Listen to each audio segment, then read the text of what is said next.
Assalamualaikum warahmatullahi wabarakatuh. Baiklah adik-adik, hari ini kita akan membahas mengenai teks pidato persuasif. Nah, hari ini yang akan kita bahas adalah mengenai pengertian, metode pembacaan pidato persuasif, perbedaan antara ceramah, khotbah maupun pidato, struktur dari pidato persuasif, serta tujuan dan ciri-ciri dari teks pidato persuasif itu sendiri. Nah, untuk yang pertama, kita akan masuk mengenai pengertian.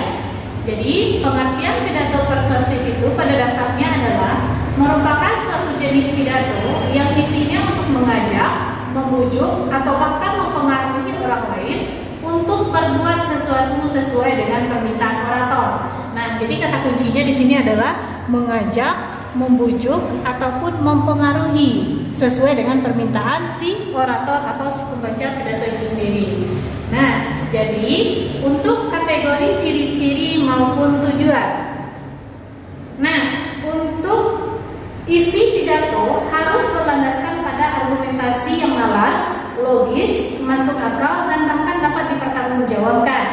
Biasanya orang yang berpidato menyelipkan lelucon atau kata-kata lucu kepada audiens agar tidak bosan mendengarnya. Dengan begitu, informasi menjadi cair dan mudah diterima oleh audiens. Nah, untuk ciri-cirinya yang pertama, mengandung ajakan, perintah, ataupun rekomendasi yang diberikan oleh si orator kepada si pendengar. Yang kedua, menggunakan kalimat yang sifatnya membangun, menyertakan suatu permasalahan yang akan dibahas. Yang ketiga, cenderung akan dapat melakukan sesuatu secara dekat atau akrab. Nah, untuk beberapa ciri-ciri yang dapat kita bahas, hanya itu dulu. Terus yang tujuan dari pidato persuasif itu secara garis besar kita bagi menjadi 3. Yang pertama, penguatan tanggapan. Yang kedua, pembentukan tanggapan. Yang ketiga adalah pengubahan tanggapan. Nah, untuk memiliki topik yang akan diuraikan atau percakapan dalam menyampaikan isi bisa bersifat pengetahuan atau tujuan dari pembicaraan itu sendiri. Selanjutnya, kita masuk mengenai struktur. Struktur dari teks pidato persuasif itu pada dasarnya ada yang baginya menjadi 2 versi. Yang pertama, ada salam pembuka menggunakan assalamualaikum atau selamat pagi dan sebagainya. Terus yang kedua ada pembuka atau pendahuluan yang berisi puji syukur, rasa terima kasih maupun pengantar menuju isi. Yang ketiga, terdapat isi atau pembahasan dari pidato yang akan kita bahas. Yang selanjutnya ada penutup. Yang terakhir ada namanya salam penutup. Atau versi yang kedua menggunakan pernyataan posisi. Menggunakan pernyataan posisi itu pada dasarnya merupakan pendapat atau pendirian yang digunakan penulis untuk menguraikan suatu persoalan. Jadi persoalan itu akan kita bahas secara garis besar pada pernyataan posisi. Yang kedua ada namanya tahap argumen. Tahap argumen ini merupakan arsen yang dibuat harus diterapkan secara logis dan dibuktikan dengan alasan. Jadi penguatan untuk pro maupun kontra, menyuruh ataupun melarang itu akan kita letakkan di tahap argumen. Sedangkan yang terakhir ada namanya penguatan pernyataan posisi, yaitu merupakan letak argumen yang ditonjolkan dan simpulan posisi berdasarkan argumen yang telah disajikan untuk memperkuat posisi tanggapan yang sudah kita berikan. Nah, hanya itu untuk struktur. Lanjut ke metode pembacaan. Untuk metode pembacaan dari teks pidato itu sendiri, itu kita membaginya menjadi 4 versi. Yang pertama ada namanya impromptu atau dadakan, di mana itu kita memiliki kelebihan dan kelemahan. Untuk kelebihan dan kelemahan disajikan berdasarkan bentuk atau yang topik yang akan dibahas. Nah, untuk metode pidato impromptu, kelebihannya adalah perasaan dari pembicara dapat tersalurkan tanpa harus terbatas pada teks. Jadi sifatnya dadakan menggunakan isi kepala ya. Terus yang kedua, otak kita akan terbiasa berpikir dengan kebiasaan ini, maka untuk kesempatan berikutnya tidak lagi takut atau panik. Yang ketiga, hal yang disampaikan dapat dengan mudah diterima oleh pendengar karena disampaikan secara langsung. Yang selanjutnya, bebas dalam memilih topik, terakhir bahasanya harus singkat. Yang kekurangan dari impromptu itu sendiri adalah yang pertama, tidak semua dapat berbicara secara lancar di depan umum tanpa adanya persiapan. Yang kedua, kesulitan dalam memilih kata-kata. Yang ketiga, materi yang disampaikan secara tidak urut atau sifatnya bolak-balik. Yang terakhir, mendadak atau kurang persiapan. Itu untuk impromptu. Nah, selanjutnya untuk pidato naskah, nama lainnya adalah manuskrip, di mana kelebihannya adalah kemungkinan salah bicara itu akan berkurang karena kita akan membaca teks. Yang kedua, pernyataan yang akan disimpulkan dapat dihemat. Yang ketiga, terencana dengan baik. Yang keempat, kalimat dapat dikoreksi atau diulang. Yang kelima, tidak ada hal yang terlupakan. Sedangkan kalau untuk kekurangannya adalah lebih terpaku pada teks, intonasi, jeda, dan pelafalan saling terabaikan atau sering terabaikan ya. Terus yang ketiga, interaksi dengan orang atau pendengar itu kurang. Yang terakhir, suaranya monoton dan kaku.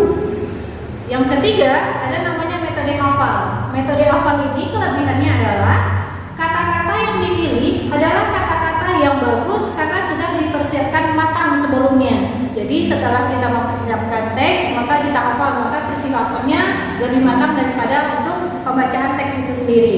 Sedangkan kekurangannya adalah jika lupa pada satu kalimat, maka akan terjadi kekacauan pada kalimat-kalimat berikutnya.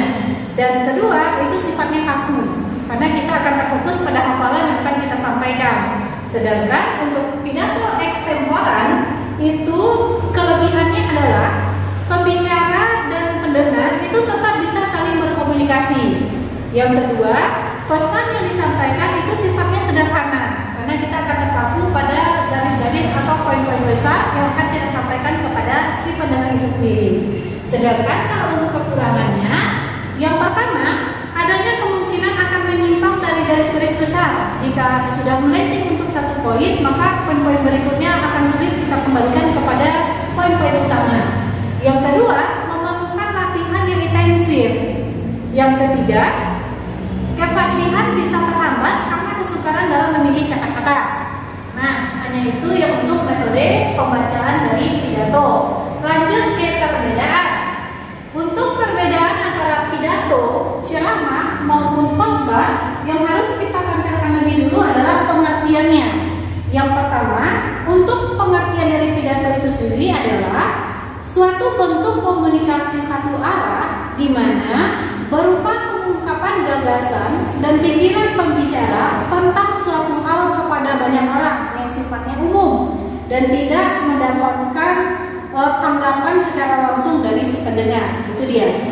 Yang kedua, kalau ceramah itu merupakan bentuk komunikasi yang bertujuan untuk memberi nasihat ataupun petunjuk kepada para pendengar tentang suatu persoalan dan terdapat interaksi tanya jawab antara si pembicara dengan si pendengar. Sedangkan untuk yang khotbah itu sendiri itu merupakan bentuk komunikasi berupa pengungkapan gagasan dan pikiran pembicara yang berkaitan dengan agama atau kerohanian dengan atau tanpa adanya interaksi secara langsung antara si pembicara dengan si pendengar. Nah, untuk perbedaannya maka akan kita uraikan satu persatu. Yang pidato itu sendiri, topik yang dibahas itu sifatnya umum. Jadi bisa berkaitan dengan ilmu-ilmu tertentu dan tidak terpaku pada ilmu agama saja. Terus yang kedua, tidak terdapat interaksi antara pendengar dengan si pembicara secara langsung karena kita memiliki batasan waktu atau keterbatasan. Yang ketiga, ditujukan untuk seluruh kalangan umum. Nah, jadi tujuannya tidak dikaitkan pada orang-orang tertentu, tapi sifatnya adalah umum untuk semua kalangan. Sedangkan yang keempat dilakukan pada acara atau kegiatan tertentu. Itu tergantung dari mana kita akan memberikan suatu pidato itu sendiri. Nah, orang yang membacakan pidato disebut dengan orator. Lanjut untuk perbedaan ceramah. Ceramah yang membedakannya adalah yang pertama, topik pembicaranya itu bersifat pengetahuan. Bedanya, kalau di dalam pidato lebih umum lagi, sedangkan kalau ceramah itu khusus berkaitan dengan pengetahuan. Yang kedua, terdapat interaksi tanya jawab atau pembicaranya, karena waktu yang diberikan itu lebih lama daripada dalam berpidato. Yang ketiga, bisa ditujukan untuk kalangan umum tertentu, bisa tidak, tergantung dari mana kita memberikan ceramah. Yang keempat, bisa dilakukan di tempat umum tertentu atau tidak, karena untuk poin 3 dan poin 4 itu kita sesuaikan di mana dan siapa saja yang akan kita tujukan terhadap ceramah itu sendiri. Yang orang memberikan ceramah namanya adalah penceramah. Ya. Lanjut, khotbah. Khotbah itu perbedaannya, yang pertama tidak dapat interaksi antara si pembicara dengan si pendengar. Yang kedua, topik pembicaraan tentang keagamaan tertentu. Biasanya kalau di dalam Islam itu terjadi pada hari raya atau pada hari Jumat.